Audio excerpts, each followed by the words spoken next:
Saludos a todos y bienvenidos nuevamente a Curiosidades Bíblicas. Llegó la luz. Despierta, tú que duermes.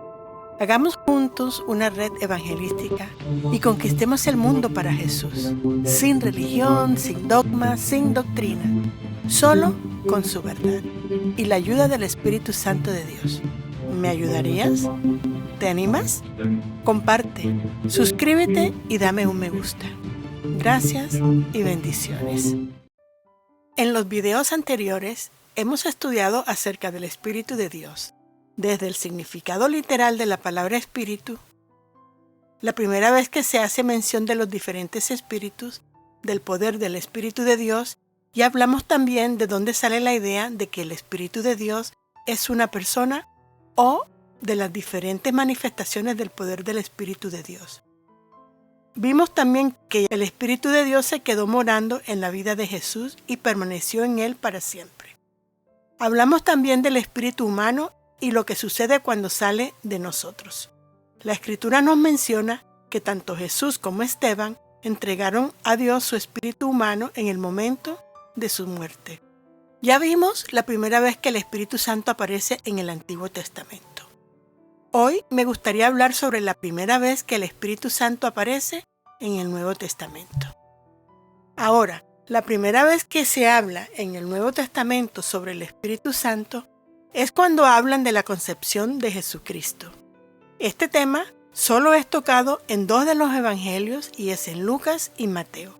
Hasta ahora, el Espíritu Santo me ha enseñado que la Escritura es autoexplícita, es decir, si la escudriñamos profundamente, veremos que ella misma nos da su propia interpretación o conclusión. Como leímos en el video anterior, en 1 Corintios 4:6, donde nos dice que no vayamos más allá de lo que está escrito, es decir, no debemos ni agregar ni quitar nada de lo que ya ha sido escrito. Y yo siempre tengo en todos los videos que subo en nuestra introducción que no hablo de doctrinas, de dogmas ni de religión. Me limito a analizar prácticamente palabra por palabra la Escritura y dar por gracia lo que por gracia me ha sido dada, para que ustedes analicen, estudien cada uno la palabra que yo os digo, para que no caigamos en enseñanzas erróneas.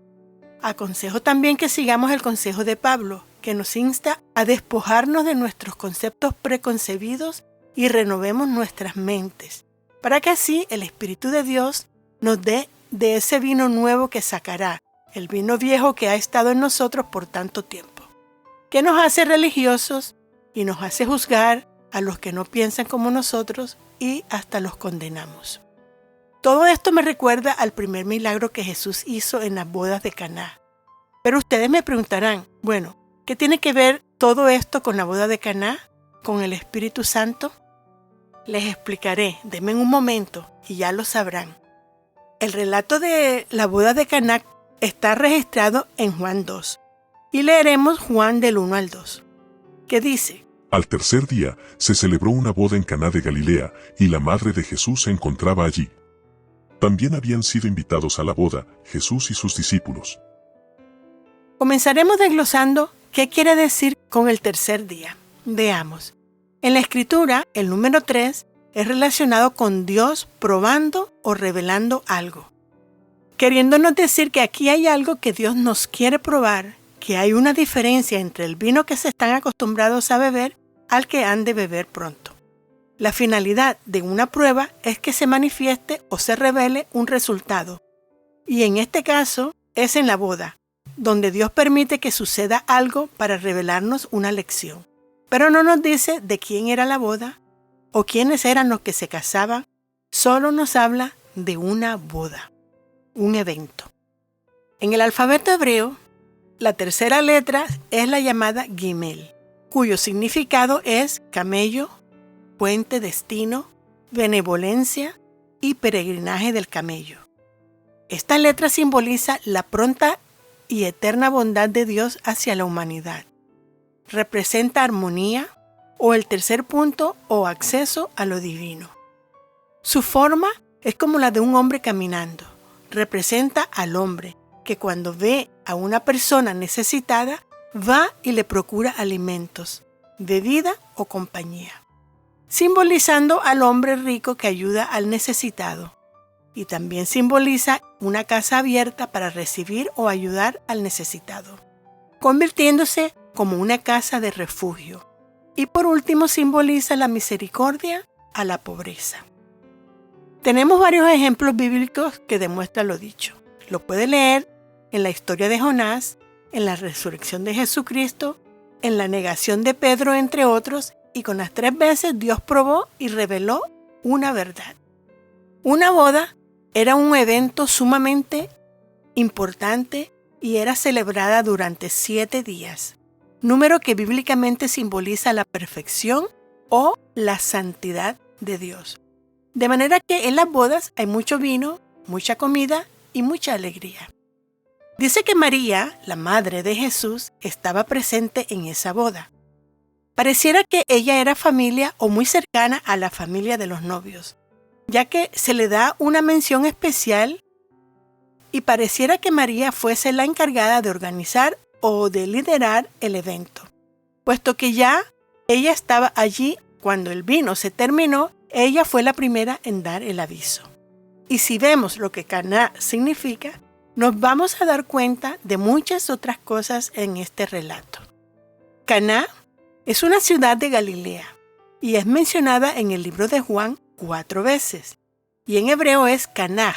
La podemos encontrar 3 veces en el libro de Josué.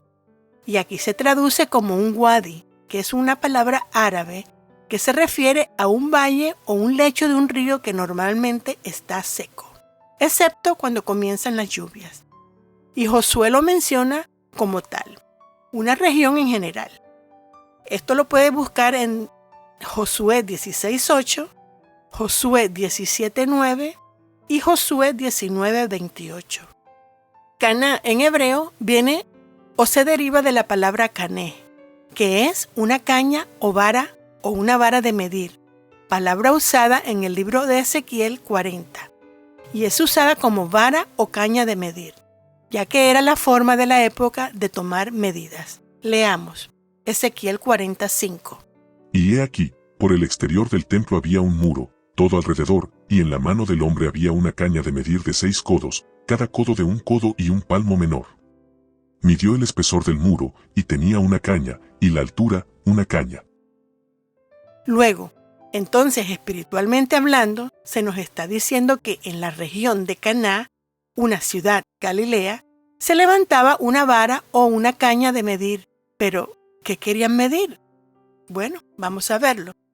Continúa el texto diciendo que tanto Jesús como sus discípulos también fueron invitados. Pero lo que veo de especial aquí es que la palabra que se usa para invitados en el griego es kaleo, que indica que ellos tenían una invitación especial. Ellos eran eso que llamamos un invitado de honor. Y es ahí, en la ciudad de Caná, donde Jesús efectúa su primer milagro, ya que sucedió algo terrible. Se les terminó el vino, antes de los 7 días de festividad o de celebración de la boda. El vino es lo que alegra el corazón del hombre, y el hecho que se quedara sin vino o comida suficiente para los invitados durante esos 7 días era motivo de vergüenza y de humillación, ya que de ese momento en adelante serían recordados como aquellos que se quedaron sin vino en medio de la boda. Era un desastre. Eso quería decir que la celebración se terminó. Todo el mundo para su casita, y los novios y sus familiares humillados, avergonzados. Y ahora todo tiene un sentido. Cuando dice Juan 2:3-6, que dice: Cuando el vino se acabó, la madre de Jesús le dijo, ya no tienen vino. Mujer, ¿eso qué tiene que ver conmigo? Respondió Jesús: todavía no ha llegado mi hora. Su madre dijo a los sirvientes, hagan lo que él les ordene. Había allí 6 tinajas de piedra, de las que usan los judíos en sus ceremonias de purificación. En cada una cabían unos 100 litros. Si vemos que la Escritura en ningún momento de este relato menciona el nombre personal de María, solamente se llama como la madre de Jesús. Y esto me llamó la atención, porque no se le menciona con su nombre propio, sino que es mencionada como la madre de Jesús. Y es cuando podemos mirar cuando apareció María en la Escritura. Y fue cuando la madre de Jesús fue escogida y llamada por el ángel para ser fecundada con el que llamarían el Hijo del Altísimo. Y aparece por primera vez la mención del Espíritu de Dios o Espíritu Santo. Y aquí está la relación. Así que vayamos ahora y pongamos una pausa a lo que continúa con las bodas de Caná. Porque la madre de Jesús va donde él a participarle el hecho de que el vino se había terminado. Leamos Lucas 1 del 26 al 38. A los 6 meses, Dios envió al ángel Gabriel a Nazaret, pueblo de Galilea, a visitar a una joven virgen comprometida, para casarse con un hombre que se llamaba José, descendiente de David. La virgen se llamaba María. El ángel se acercó a ella y le dijo: «Te saludo, tú que has recibido el favor de Dios. El Señor está contigo». Ante estas palabras, María se perturbó y se preguntaba: ¿qué podría significar este saludo? «No tengas miedo, María, Dios te ha concedido su favor», le dijo el ángel. «Quedarás embarazada y darás a luz un hijo, y le pondrás por nombre Jesús. Él será un gran hombre, y lo llamarán Hijo del Altísimo. Dios el Señor le dará el trono de su padre David, y reinará sobre el pueblo de Jacob para siempre. Su reinado no tendrá fin». «¿Cómo podrá suceder esto?», preguntó María al ángel, «puesto que soy virgen». Y el ángel dijo: «El Espíritu Santo vendrá sobre ti, y el poder del Altísimo te cubrirá con su sombra. Así que al santo niño que va a nacer, lo llamarán Hijo de Dios. También tu parienta Elizabeth va a tener un hijo en su vejez». El relato nos dice que, estando Elizabeth embarazada de 6 meses, Dios envía a un ángel a visitar a una joven virgen que estaba comprometida para matrimonio con un hombre descendiente de David. Y esto me trae a la mente el hecho de que en Génesis Elohim hizo una pausa en el día sexto de la creación. ¿Para qué usted cree que Elohim hizo esa pausa justo en el día sexto? Lo hizo para santificar el día siguiente, que es el día séptimo.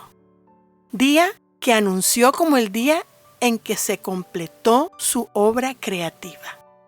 Y ahora Dios envía al ángel Gabriel a santificar a la futura madre del Mesías, para así completar su obra creativa, en que la humanidad descansaría.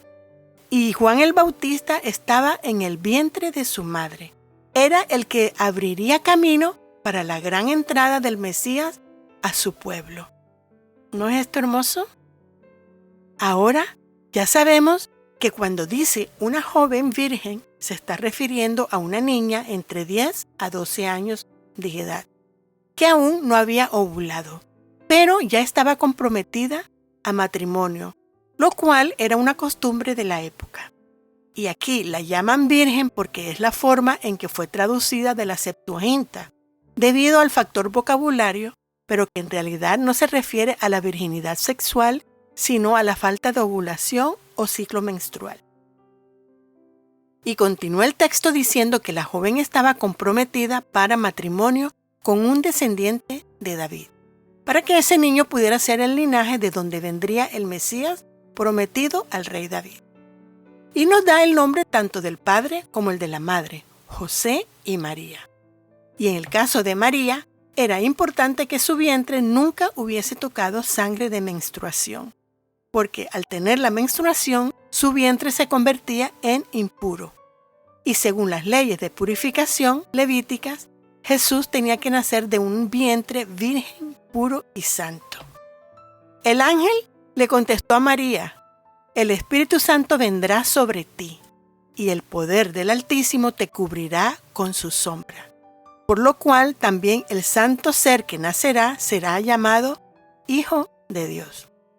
Y vemos la aparición por primera vez en el Nuevo Testamento al Espíritu Santo.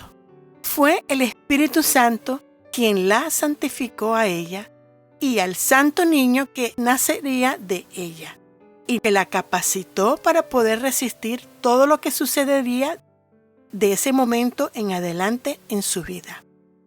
Al saludarla, le dijo: «Salve muy favorecida, el Señor es contigo, bendita tú entre las mujeres. Para muy favorecida en el griego se usa el verbo charis, palabra que viene de saris, que significa favor, dispuesto o inclinado favorablemente hacia, para compartir un beneficio. Y es usado principalmente respecto al favor del Señor extendido gratuitamente. Ser dotada de gracia, palabra que viene de sarito, por ser receptiva de la gracia de Dios. Y este verbo solo aparece 2 veces en el Nuevo Testamento. Y en ambas ocasiones se está refiriendo a Dios otorgando de su gracia libremente. Aquí, Dios le da su gracia a María, le da de su favor. Y ella lo acepta. Cuando dijo, entonces María dijo, He aquí la sierva del Señor, hágase conmigo, conforme a tu palabra. Y el ángel se fue de su presencia.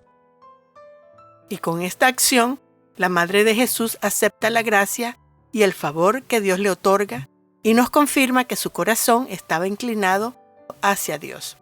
Y después de este evento, dice la Escritura que María salió a ver a su prima, la cual, al verla, el bebé que llevaba en sus entrañas, que era Juan el Bautista, saltó de alegría. Para alegría se usa por primera vez la palabra gozo exuberante, agaliasis. Juan el Bautista, desde el vientre de su madre, se gozó en gran manera de escuchar que la madre de Jesús estaba delante de ellos. ¡Wow! ¿Quién dice que un bebé no es un ser humano que siente, padece y se da cuenta de lo que sucede a su alrededor? ¿Aún desde el vientre de su madre? Algo para meditar. Agaliasis, palabra que solo aparece en el Nuevo Testamento 5 veces. En Lucas 1:44, cuando el ángel le dijo a Zacarías que tendría un hijo y ese niño lo llenaría de gozo exuberante.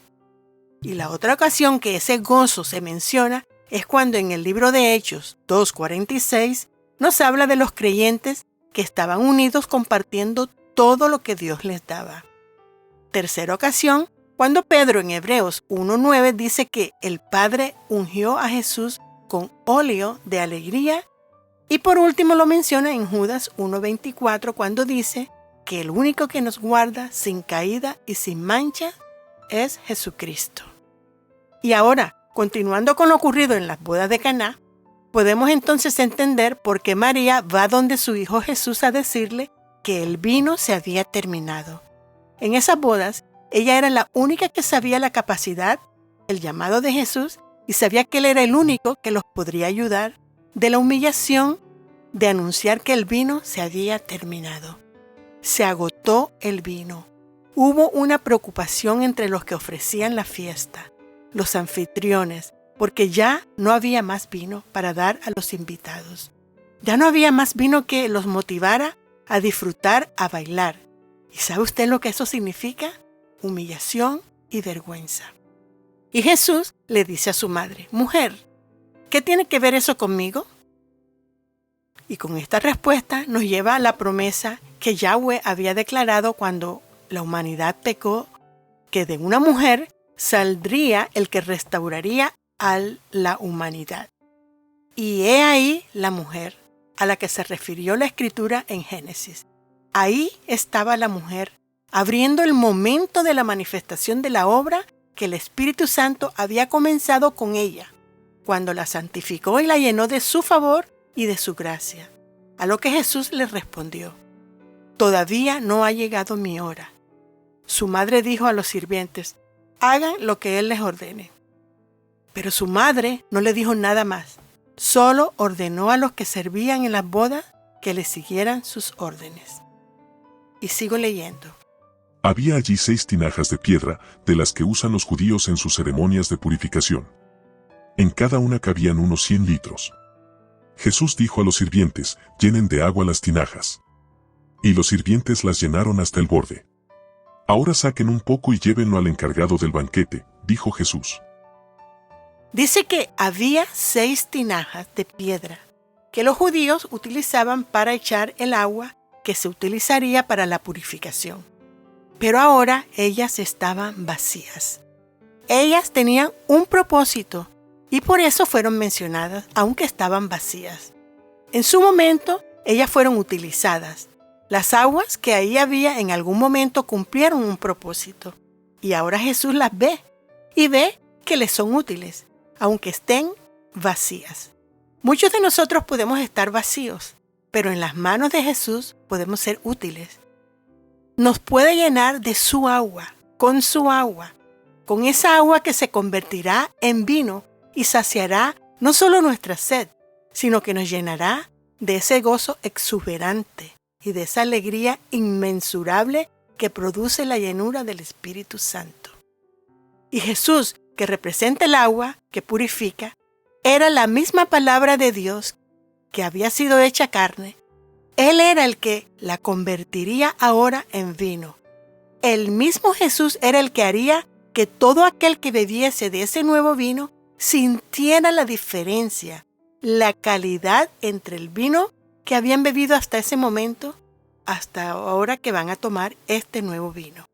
Porque hay una diferencia entre los dos vinos, y el vino viejo estaba por terminarse o se había acabado. Y Jesús le dice a los sirvientes que llenaran las tinajas con agua, y ellos las llenaron hasta rebosar. Y nos dice que en cada tinaja cabía aproximadamente 100 litros de agua, pero en el griego nos da la medida real que se usaba en la época, y era metretas. Y cada tinaja contenía de 2 a 3 metretas de medida de agua. Esto parece no tener importancia, pero todo tiene importancia en la Escritura. Si usted multiplica la cantidad de agua que cabía en cada tinaja por el número de tinajas que había, le dará un total de 12, que son 6 tinajas por 2 medidas de agua, es un total de 12 medidas. Creo que este número puede representar a las 12 tribus de Israel que una vez bebieron o fueron santificados para un propósito. Pero dice 2 o 3, así que hay una medida para cumplir. Creo entender que esa es la de los 12 apóstoles, porque ahora estaban vacías y ahora tenían que ser llenas nuevamente para poder dar un vino nuevo, una nueva santificación. Y ahora era para los 12 discípulos de Jesús, ya que anteriormente nos relata que Jesús estaba con sus discípulos y ellos eran invitados especiales, invitados de honor. Y los discípulos son 12. Entonces, cada tinaja puede que ahora represente la llenura que cada discípulo iba a experimentar y testificar. Continúa el texto diciendo que ahora Jesús ordena a los siervos que habían testificado lo que Jesús había hecho, que les ordenó que echaran simplemente agua a las tinajas y seguidamente les dijo que lo llevaran al encargado de probar el vino, a servir. Seguramente que estaban muy nerviosos y expectantes de lo que iría a ocurrir. Una vez que el maestresala probara el agua que ellos estaban dándole, haciéndoles creer que era vino. La Escritura dice, el encargado del banquete probó el agua convertida en vino, sin saber de dónde había salido, aunque sí lo sabían los sirvientes que habían sacado el agua. Entonces llamó aparte al novio y le dijo, todos sirven primero el mejor vino, y cuando los invitados ya han bebido mucho, entonces sirven el más barato. Pero tú has guardado el mejor vino hasta ahora. Esta primera señal milagrosa la hizo Jesús en Caná de Galilea. Y así reveló su gloria y sus discípulos creyeron en él. Después de esto, Jesús bajó a Capernaum con su madre, sus hermanos y sus discípulos y se quedaron allí unos días. Y ocurrió el primer milagro de Jesús. ¿Se puede usted imaginar la cara de agradecimiento de María, la madre de Jesús, para con su hijo?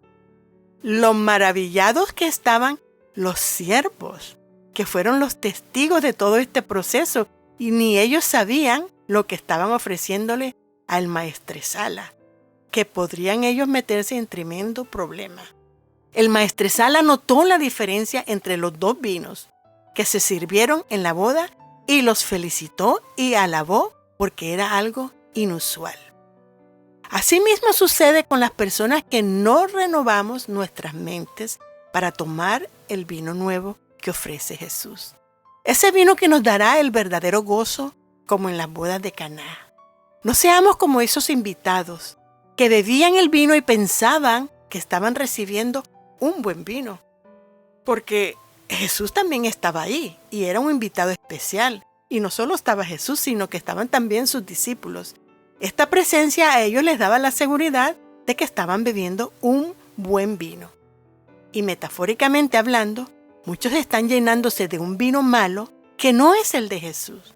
Que aunque ven a Jesús que está siendo mencionado y aparece en las enseñanzas, creen que está con la llenura del Espíritu Santo.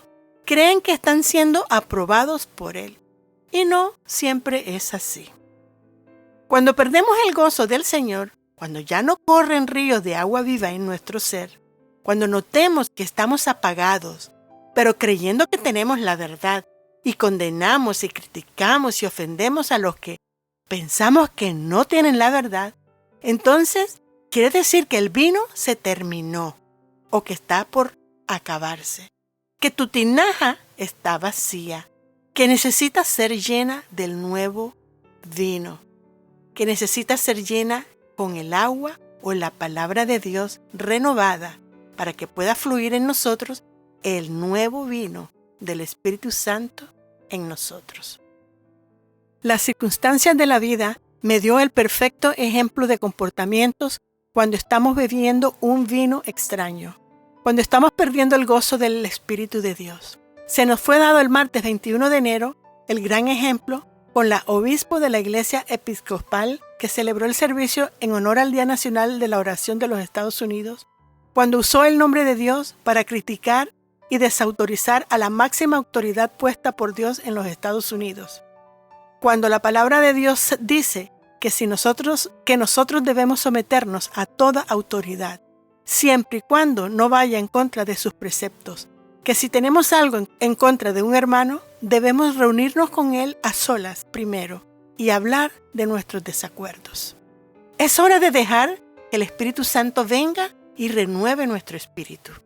Abramos nuestros ojos, porque no estamos bebiendo quizás de su vino. Rompamos el odre viejo para que podamos ser llenos del nuevo vino.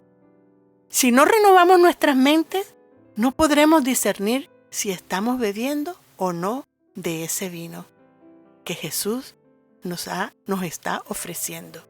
El relato de las bodas de Caná nos quiere mostrar cuál es la vara de medida que establecería lo que es en realidad la diferencia en tomar un buen vino o el vino de la carne.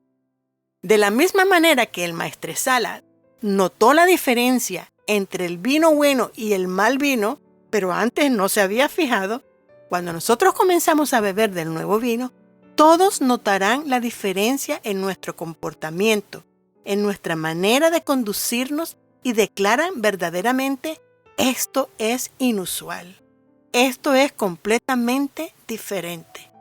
Fue justo su primer milagro, el convertir el agua en vino durante la celebración de un evento de mucha importancia.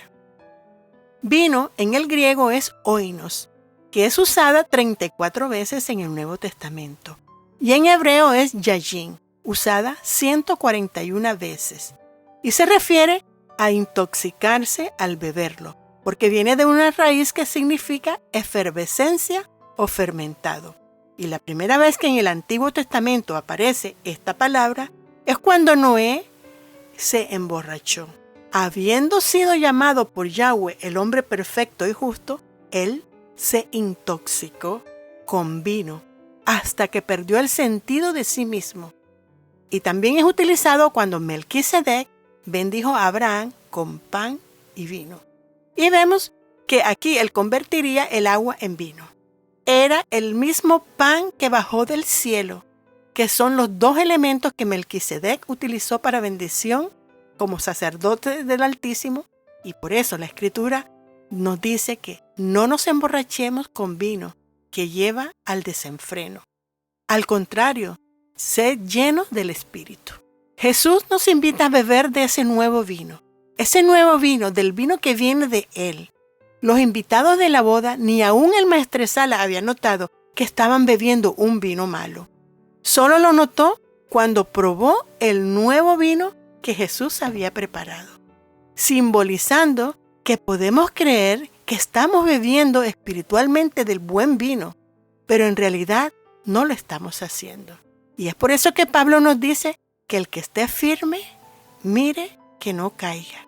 Cuando nos quedamos sin la unción que nos da el Espíritu Santo, que ya ese vino que estamos bebiendo no produce en nosotros ese gozo que produce el beber del vino que Jesús nos da, para que disfrutemos de las bodas de Caná. A todos aquellos que cuando bebemos de ese nuevo vino y comenzamos a llenarnos de ese gozo exuberante que nuestro ser no puede contener, que pareciera que vamos a explotar, que es producido exclusivamente por el mismo Espíritu Santo de Dios. ¿Ve esto? Cada uno de nosotros tenemos la capacidad de proveer de 2 a 3 medidas de bendición, una vez que estemos llenas de ese agua que se convierta en vino. El vino que se servía en esa boda era un vino viejo, que si lo tomamos de más, en verdad que nos hace sentir contentos y desinhibidos, hasta seguros de nosotros mismos, pero que afecta nuestro comportamiento de una manera negativa. Nos hace perder el control de nosotros mismos. Nos hace comportarnos muchas veces de maneras vergonzosas, que se manifiesta en los borrachos, hablar necedades, conductas reprobadas. A esto es lo que llama Pablo frutos de la carne, donde escasea el buen gusto. Y no solo se manifiesta en borracheras, sino que comenzamos a condenar, a juzgar, a criticar al prójimo, a creernos que en realidad estamos llenos del nuevo vino. Cuando usted vea que su comportamiento aparecen esos frutos, sepa que aún está tomando del vino viejo. Ese vino viejo que solo produce en nosotros lo que produce tomar el vino malo. Y con esto terminamos con nuestra meditación sobre cómo saber si estamos llenos o no del Espíritu Santo. Y no olviden darme un me gusta. Deje sus respetuosos comentarios, los cuales siempre contestaré. Compartan. Y no se olviden de escudriñar la Escritura por usted mismo. Que nadie le cuente. Solo se lo confirme. Estudie todo lo que aquí comparto para que nadie le engañe. Espero hayan disfrutado de esta meditación. Bendiciones. Shalom, shalom.